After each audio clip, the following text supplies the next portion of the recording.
জান্নাতে হুরেরা নাচ দেখাবে। যুবক শোন, জান্নাতে হুরেরা গান গিয়ে শোনাবে তোদের ঘরে। যে সুর শুনে জান্নাতি যুবকরা বলবে, আল্লাহ যদি জান্নাতে মরণের সিস্টেম থাকতো, খোদা তোমার কসম করে বলছি এদের যা সুন্দর সুর, আমরা মরে যেতাম। জোরে বলুন সুবহানাল্লাহ। কিন্তু দুনিয়ায় যারা এই ফাটা বাঁশগুলোর গলা শুনিস, তোদের কানে কপালে জুটবে না। এখনো তওবা করেলে সুযোগ আছে।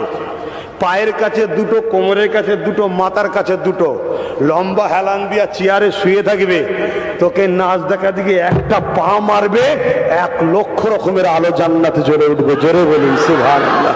তোর খাদেম করে রেখেছে আল্লাহ।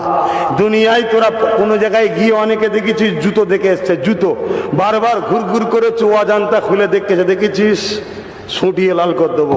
আর জান্নাতে সি বিচ আছে, সাগর আছে। গল্প বলছি নি, কোরআন বলছে একবার শুধু তাকাবে, আর তাকাতে হবে না, পিছন ধরে নেবে। তোমার অপেক্ষায় তো আমি ছিলাম, আল্লাহ তোমার খেদমতের জন্য আমায় বানিয়েছে। জোরে বলুন সুবহানাল্লাহ। 60 হাত লম্বা হবে, মুস্ক দিয়ে, আম্বার দিয়ে, খুশবু দিয়ে তৈরি। তার থুতু যদি দুনিয়ার কোনো পানিতে ফেলে দেয়, পৃথিবীর পানি মিষ্টি হয়ে যাবে, সে তোমার জীবন সাথী হবে। জোরে বলুন সুবহানাল্লাহ।